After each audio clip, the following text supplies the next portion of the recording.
screen. All right, so here we are. Hi, everyone. Hey. I'm so excited that you both were able to join me for Read Pop's Pop Pride Week, and I'm really excited for the conversation we're going to have today. Our panel theme, Pride is a Riot, QTPOC Art in Revolutionary Times. Mostly because, wow, this summer, 2020, what a year. It's not over yet, but I'm really looking forward to hearing your perspectives on art and community movements and how you see yourselves being a part of that. So, for everyone who's watching, I would like to start by introducing our panelists. We have Kae Goode. Kae is a Black, fat, trans, femme digital artist, writer, and overall interdisciplinary artist. Kae's from New Jersey, but currently in Atlanta, and illustrates art that centers Black liberation, healing, and an overall future where all Black people are free from fear. So beautiful. I just, Thank you. Yes. Yeah, so I will introduce our other panelist, Colin Laurel. Colin is a Black trans illustrator based in Portland. Hello to the West Coast. Hey. And Colin is influenced by themes of music, identity, nature, and mythology. And he depicts a world where Black and trans wellness is at the forefront of our society. Again, let's both or all, build the world that we want to see. I'm so excited to have you here. Yeah, so I'm going to jump right in. Kae, can you share a little bit about your work from your perspective, and maybe even begin by talking about how you found your path to becoming an artist? I think for me, I think I've always been an artist, right? Well, I have always been an artist. I've been getting in trouble for drawing on walls since I was 6 years old. So it's always been a thing. It's always been burning inside of me. Also, I'm a storyteller. So I kind of use my art to tell a story or to tell multiple stories and bring truths and experience to light. Sorry. But yeah, I kind of forgot the question because of this lawnmower. It distracted me. Can you say it again? I think I answered half of it. We will talk about the challenges of working remotely, and lawnmower noises, I'm sure, are one of those things. But yeah, well, you know what, Colin, maybe you can jump in. What was your path to becoming an artist? Hey, sorry. I'm hearing. Can you hear me? Hold on. There we go. All right, great. Now, wow, I'm so sorry about that. No. Okay, cool. So for me, I've been drawing since I was a wee one, and over the course of my life, I've found that it's one of the few things that I enjoy that has real, authentic staying power. So I was pretty fortunate growing up to have, folks who really supported the idea of me continuing to develop my practice. I went to an visual arts high school in Houston, and then ended up going to PNCA. And well, that was a whole nother thing that we could fill another talk with.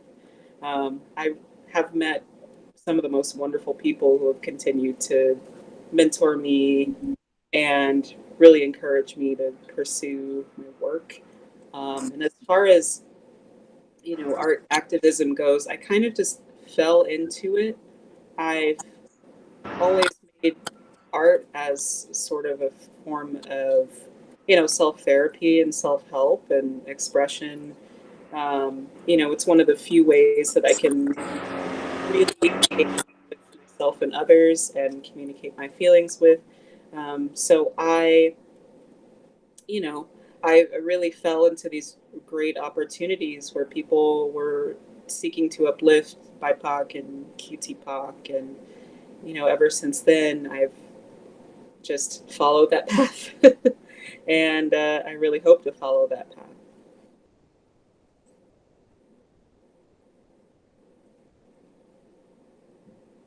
Oh my God. Oh no, Nicole, you're muted. Oh, sorry. Trying to No, you're good. Again, challenges of working remote. Totally. Yeah, so Kae, you were sort of nodding your head there a bit. Okay, you've got background noise too. That's okay. Yeah, so I muted for your background noise too. You might need to come back in and unmute yourself.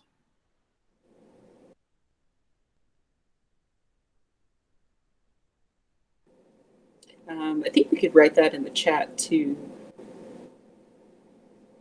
Maybe. Okay, I'm back, but yeah. I was not expecting this to happen right now. But I'm gonna keep going. I'm gonna talk over it. LOL. Yeah. Sorry, no. Sorry, viewers. But yeah, I think for me, I also do a lot of movement work. So I work in RJ, and also I think what brought me into that work was just like my experiences. So I didn't necessarily have like that family base when I was like going through all the things as far as like finding my identity and like learning more about myself and understanding my queerness and my transness. I didn't necessarily have like that cushion. So I ended up like falling into movement work and doing like reproductive justice and just like just all other type existing in other forms and other spaces as well. So that also like kind of inspired my art as well. So it's just like I wanted to create a space or create opportunities to be able to like to reimagine the experience that I could have had, but also bring to light the true experiences while also bringing visibility to all the things that are going on. Yeah.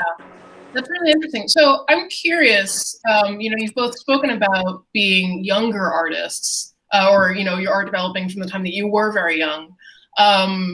Do either of you remember the first time that you either saw art that you felt represented in, and then maybe, and then second question, do you remember the first time you created something that you felt like this represents me?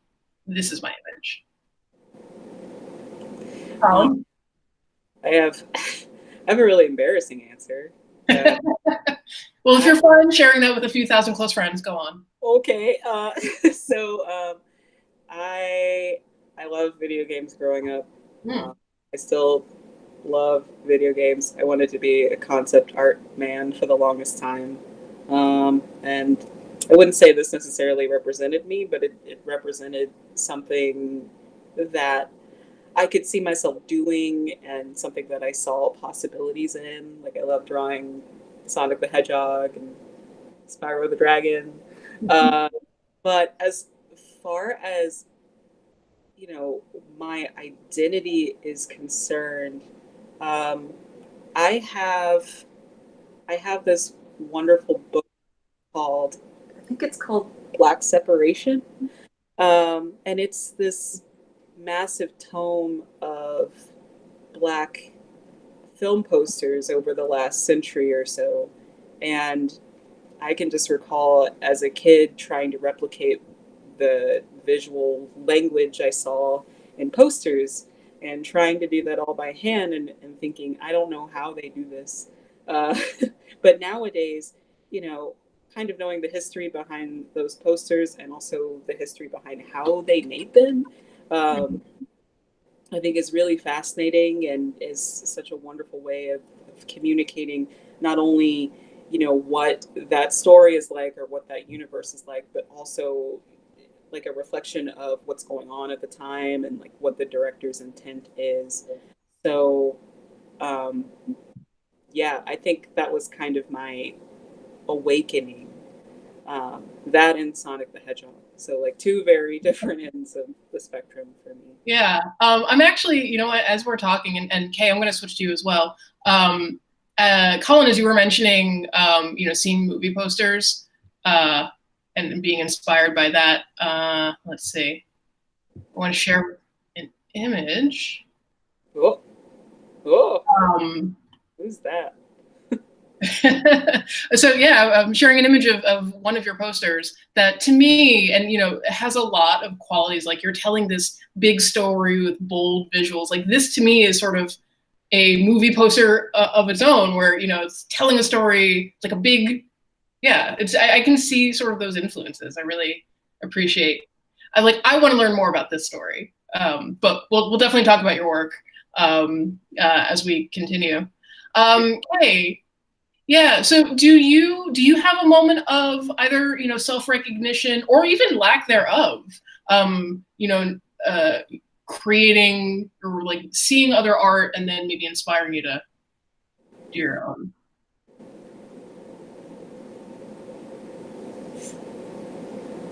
Sorry. I think for me, really just growing up and like watching movies too, but also just like being engulfed in television and watching the way they tell stories and deliver messages.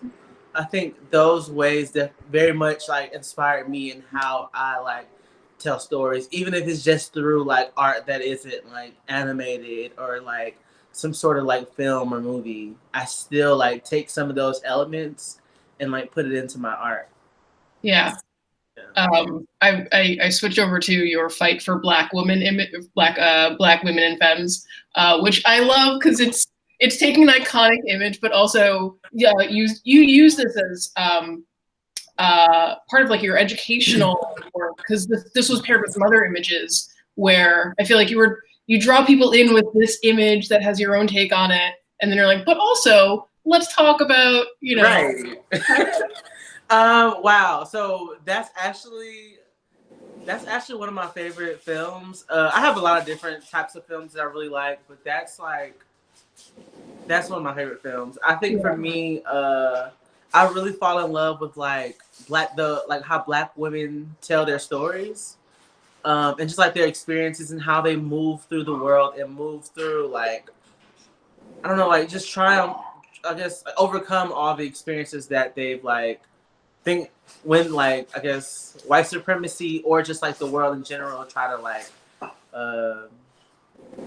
suppress them, I guess, or suppress their experiences or erase them, all the things. For me, that it was so therapeutic really creating that one, because like I've wanted to like, I don't know, I just wanted to like recreate that moment for some reason for so long. Like that's my favorite scene. That's literally my favorite scene. Yeah. But did I answer the question? Because when you brought it up, I was just like, sorry to surprise you with that. Well, yeah. So I mean, if my question was about when was the first time you either saw yourself in art or maybe didn't see yourself in art, I think part of I feel like you were speaking to seeing yourself in these other images and then bringing your own take to it. Yeah. So I think for me, when one of the moments where I felt, I wouldn't say at first, I can't really think of it right now, honestly, but some of the key moments I think for me is like when I was in college and I was, going through the self-discovery phase, all the things. I know I read Janet Mock's Redefining Realness, and that for me was something. Also, Alice Walker's In Search of Our Mother's Gardens. Oh, yes. I added like a recommendation section because I haven't read that one. And Intozaki Shange for Color Girls. Yeah. That I love it. Yeah. I love all three of those things, and they all kind of like hold me in different ways, right? And all my experiences in different ways, whether they're like a specific intersection or like all of them at like the same time. Yeah. That's great. So kind of, we've spoken so far about how you both are relating to the world through your art. I'm sort of curious how you're relating to other folks in your community right now. Obviously, COVID has changed things wildly. Kae, you're in Atlanta. Colin, you're in Portland. I'm in Brooklyn. This is how I relate to most of my community now. It's through remote meetings. But I'm sort of wondering, how have your creative habits changed in the last few months, given what's going on outside? I think for me, it's given me the opportunity to harness that. So during this time, I've really been separated from the people that I'm normally around on a daily basis. I mean, sometimes I am on a Zoom call, or I am on Blue Jeans or different platforms, connecting at work, or connecting with folks in the community, or just on the phone or FaceTime, right? But I have more time to myself to during this time I've just been healing and really focusing on just doing the work to heal generational trauma, just healing myself from trauma, and also just taking this time to really hone in on my art and perfect it, and finding I don't know, further finding my skill, I guess, not my skill, but um my aesthetic, I guess. Yeah, if that makes absolutely. sense. Yeah, Colin. Oh, sorry, Kae. Oh, I forgot. I think I was good. I don't want to cut you off. But Colin, what's your life looking like? What's your creative process looking like these days? Man, I don't know. I feel like I have just started to figure that out in maybe the past week or so.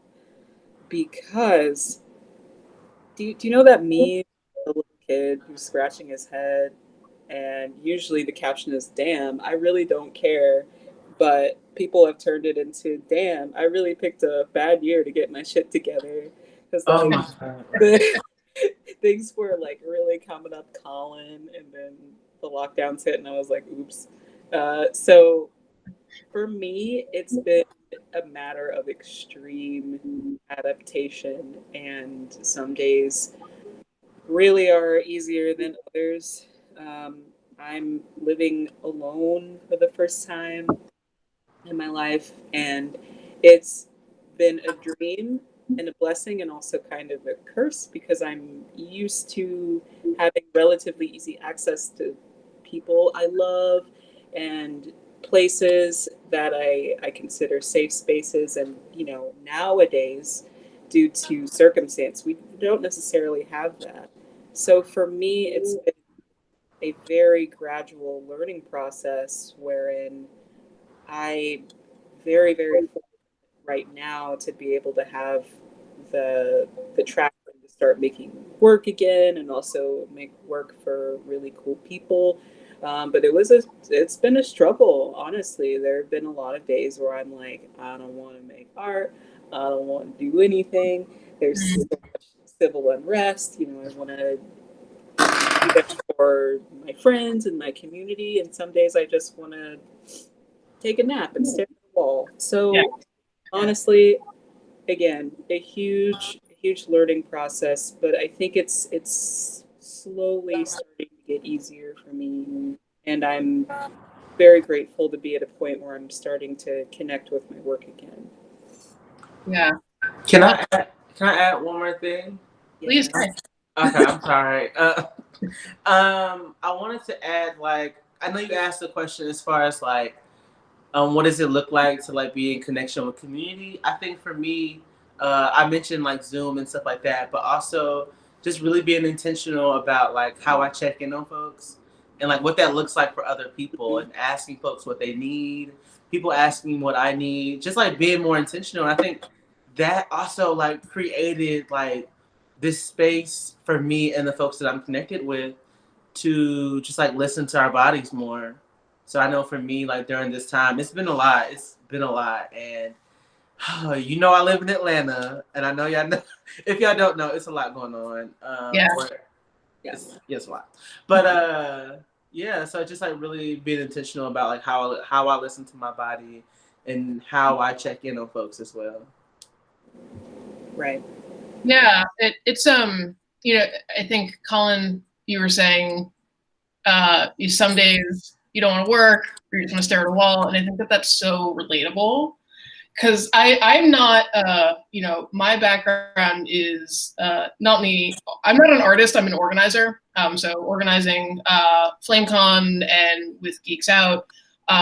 So my world is usually like sending a lot of emails, sometimes making spreadsheets. And honestly, I have learned to be kind to myself when I can't muster that energy.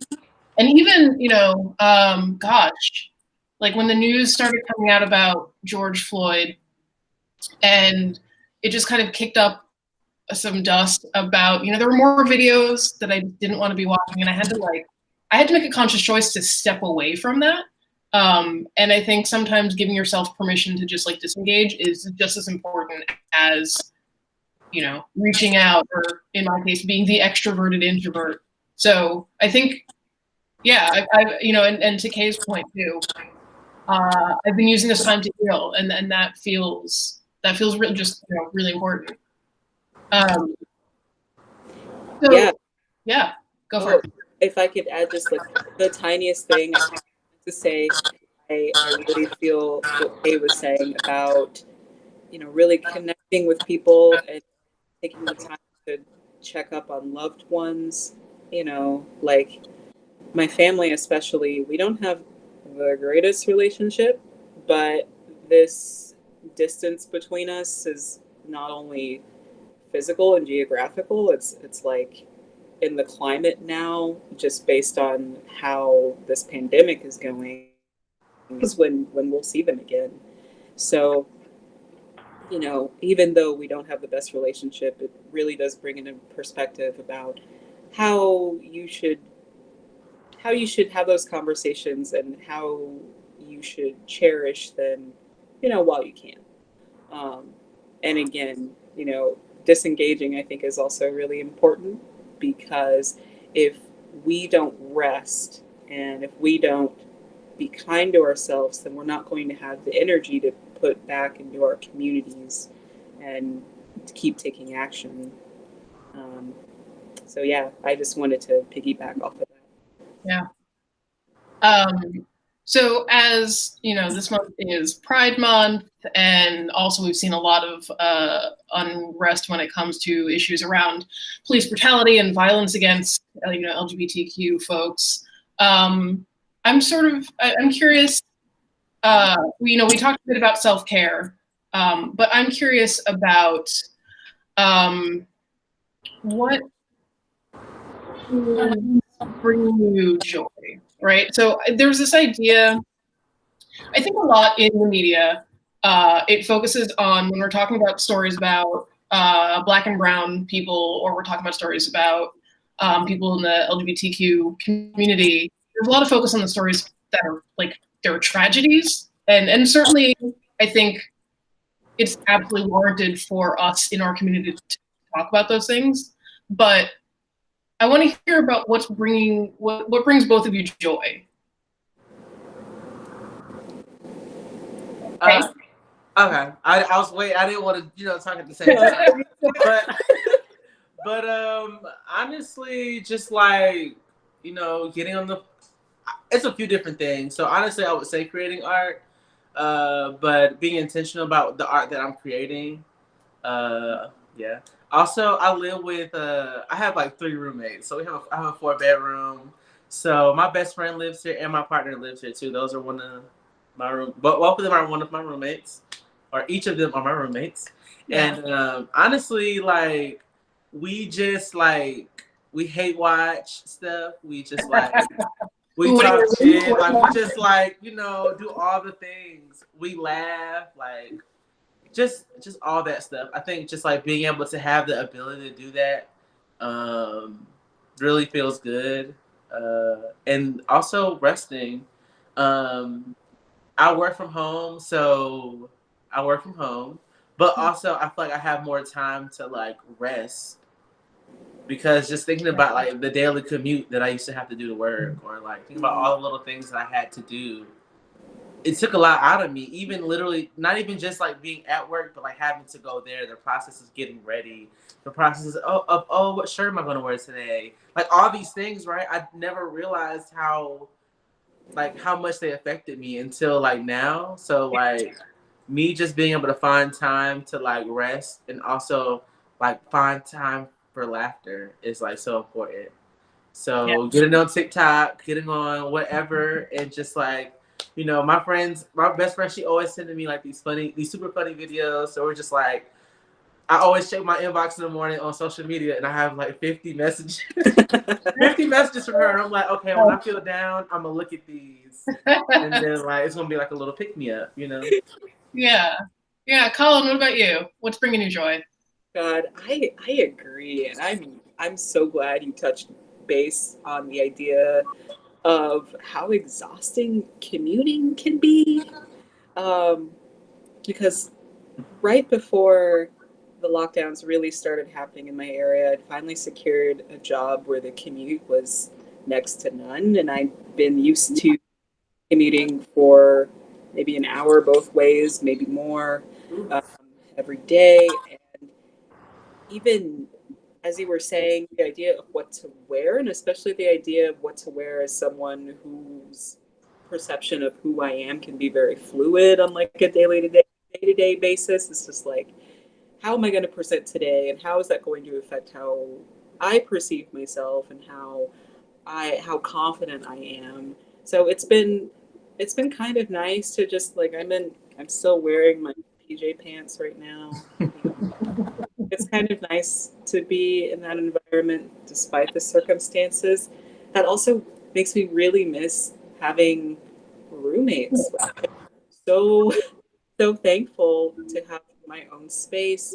What really brings me joy about is being able to curate it with like things, like having like furniture for the first time in my life, but also, even though by the end of our last lease, everyone had kind of outgrown each other, I still consider them friends, and it was really nice to have just a safe space to come home to.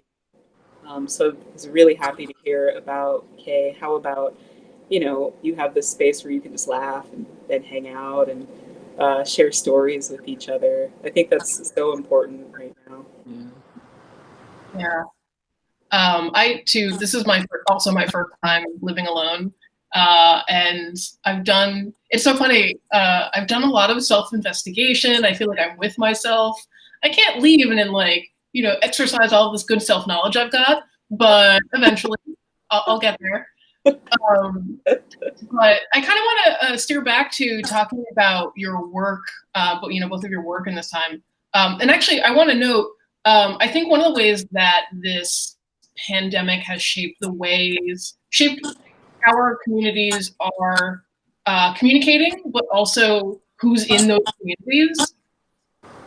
I have to say that I made contact with both of you because I was looking for the comfort of, I wanted to see art by Black and brown people about what is happening in the world right now. As a self-soothing thing. And I found both of your work online.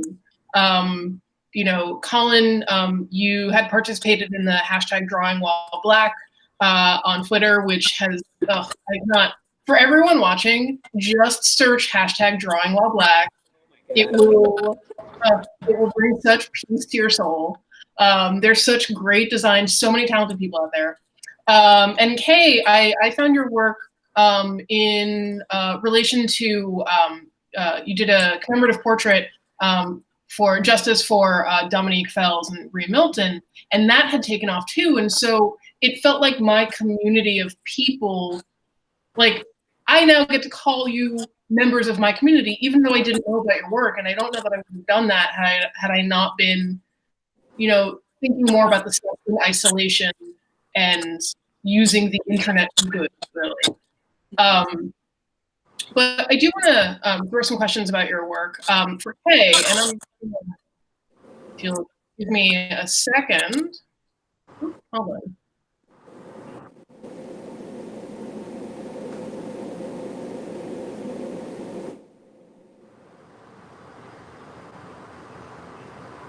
Sorry, I'm going to switch to presentation mode. No, you're good. I'm talking about all this time that I've had with screens, and I'm like fumbling around on too many screens. It's tough. Yeah. Right. Okay. We're doing great. So so one of your works that I first saw was this piece in memory of Dominique Fells and Ray Milton, and also I love that you have another piece here, which I believe is a self-portrait. Wait, which one? The one I can't see it. I don't know why I can't see it. So there is a portrait in a purple dress with a rainbow background. Yes, that's me. Yeah, so my question for you, kind of, thinking about how you're featuring, so many different types of women in your work. In general, who are the women in your works, and what draws you to making art about them? I think. Oh, go ahead. Sorry. I was gonna say, are they always particular portraits of specific people, or kind of walk me through who you're trying to focus in on your work? I think my work it differs, right? So sometimes it is me, and sometimes it's like not me, but inspired by me, but also inspired by all these people around me. So I like to center like Black women, but also like femmes, non-men, folks who exist outside the binary, in general. So, yeah, those are the people. Wait, I kind of tripped up. Sorry. But yeah, those are the people. But yeah, I think what brought me there is because like the lack thereof, like there isn't much visibility with fat folks, right, or fat Black people, even even when you think about like the body positivity movement, or even when you have conversations around like queer and trans people or LGBTQ plus folks, you don't necessarily see like trans women at the forefront, even though they should be, you know.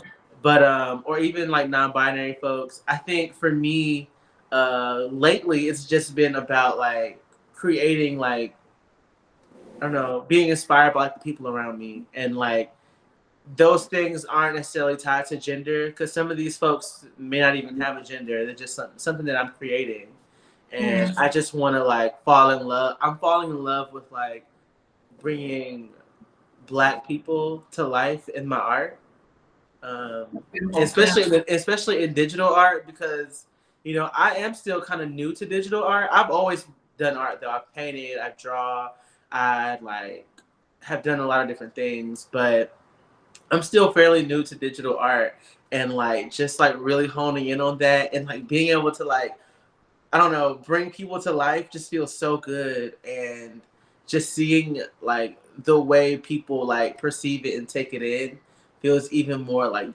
joyous. Yeah, again, I love that theme, Black joy. That's like, honestly, if we're talking about this summer, these last few months, Kae, you were mentioning that not only is your art activism, because you're educating people in your art, but also you've had a path in reproductive justice. There's not just one way to be an activist, and I think your work and your story definitely reminds me of that. That it's not always about protesting, although it's the little things we can do as well. And I like hearing you speak to that. Yeah, I think it's so important. People don't realize, people like to like minimize like the work that's done off of the front lines, but also like that work is super important too, because there are folks who aren't skilled up on the knowledge that they need to like be able to like, I don't know, like dismantle like internalized phobias and isms, or like even just thinking about like white supremacy. People aren't really aware of these things. They're just some people are just like trying to survive. And even being real about our communities, some folks are just trying to survive. So being able to like, I don't know, watch a 6-minute short film or look at like a digital art piece, like that can definitely like teach some folks like the things that need to be taught. Yeah. So shifting culture is super important.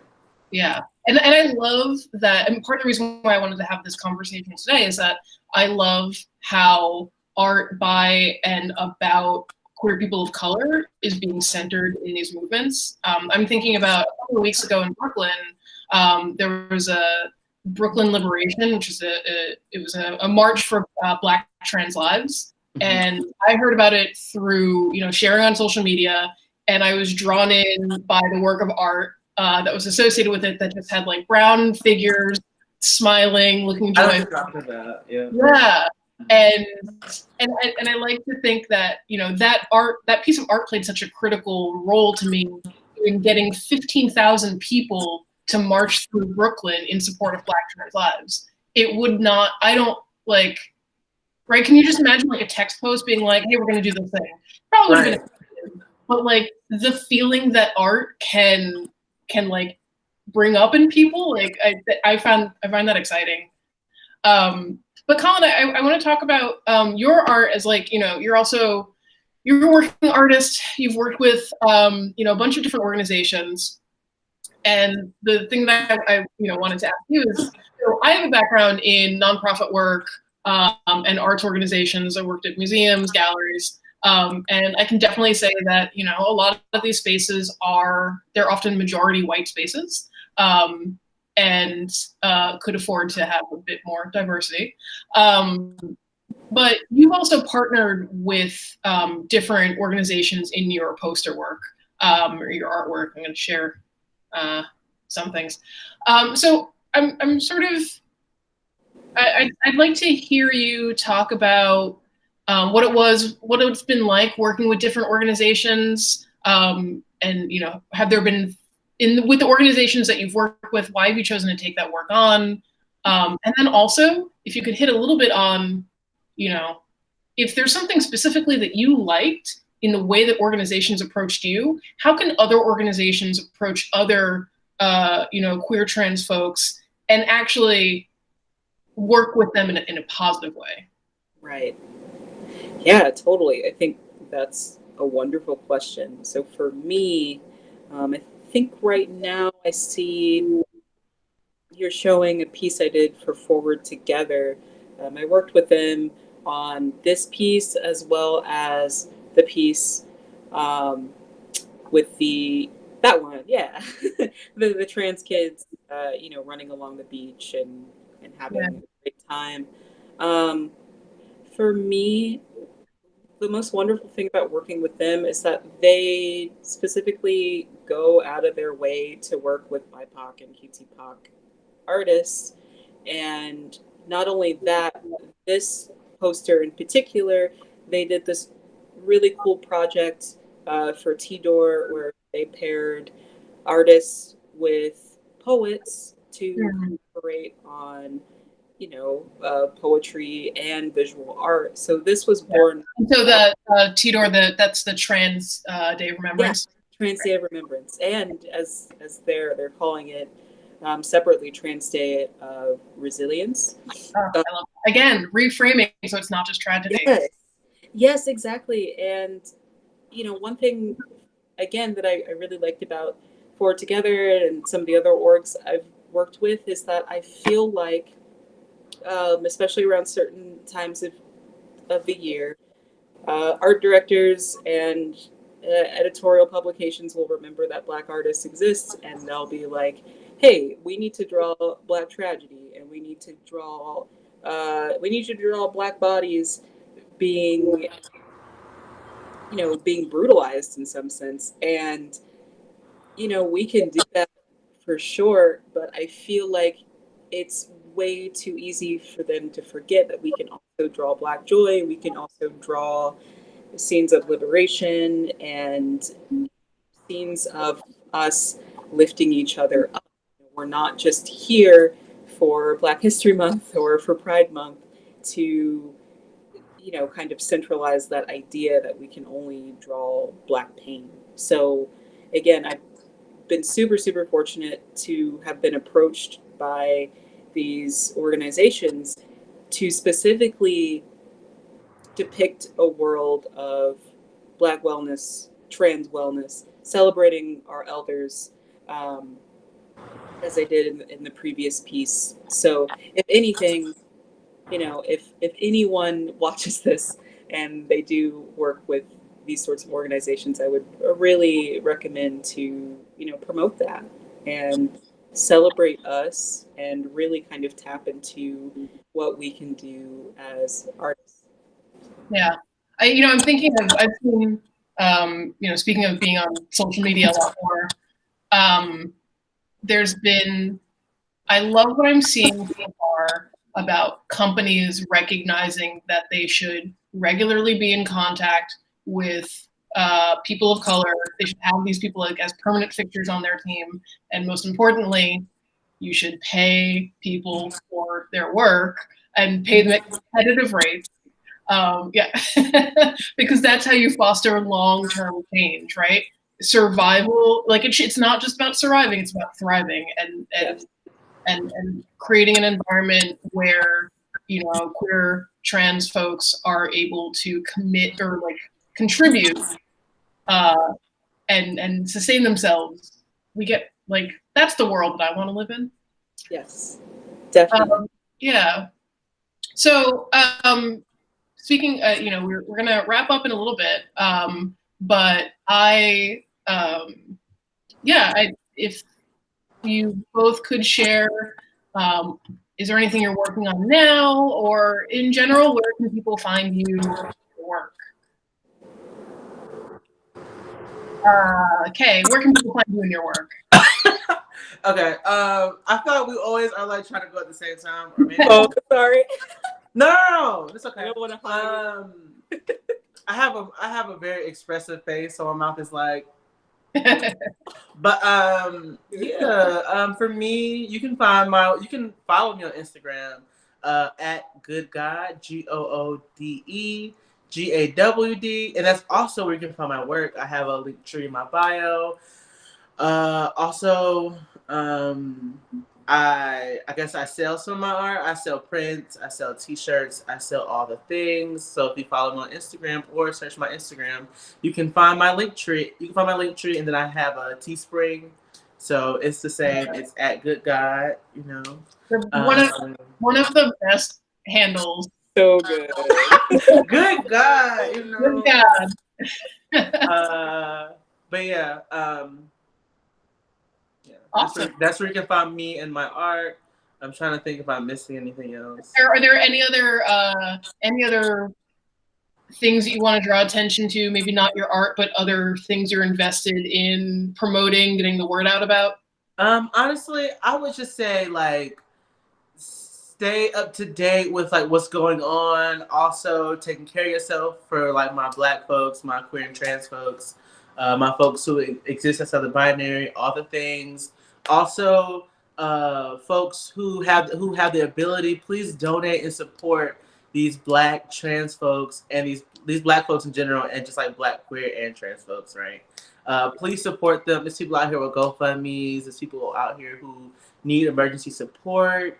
If you follow me, I have a little highlight on my page that has so many different folks that are trying to who are looking for funds or trying to raise money, because these are the things they need to survive. So please support them in the way that you can. Yeah. I'm all about that. And Colin, where can people find you and your work and any other things that you'd like to put out into the universe? Yeah, my handle is folklore. It's like folklore, but with Laurel at the end.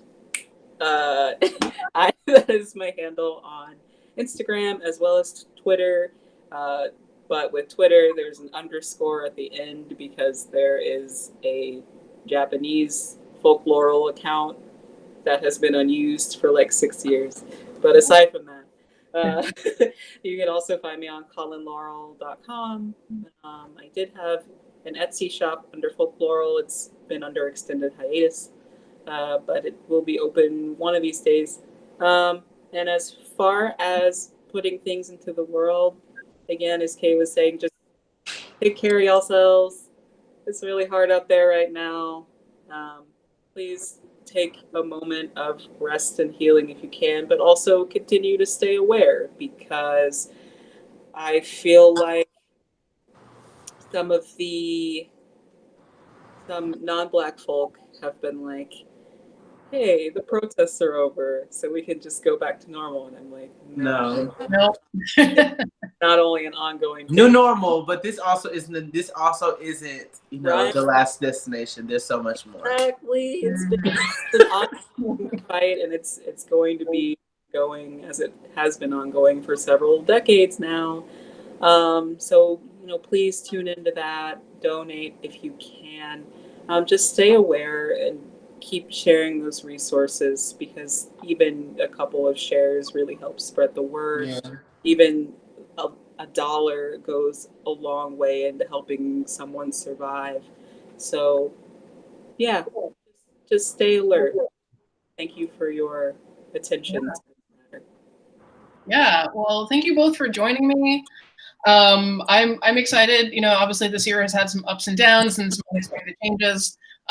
So normally my efforts and you know my big team of volunteers who put together FlameCon, which unfortunately was canceled for 2020, but we are very much looking forward to having a big queer geeky convention in 2021. So stay tuned for more details. And, you know, we might do some remote things this summer. So flamecon.org, we'll definitely have plenty of information on that. And of course, you know, thanks to ReadPop, you might be watching this at youtube.com/ReadPop. But if not, you can check out New York Comic Con online as well. Yeah, I look forward to keeping this kind of conversation going. Thank you both for joining. Thank you so much. Thank you for having me. Yes, of course. All right, wonderful. You're awesome.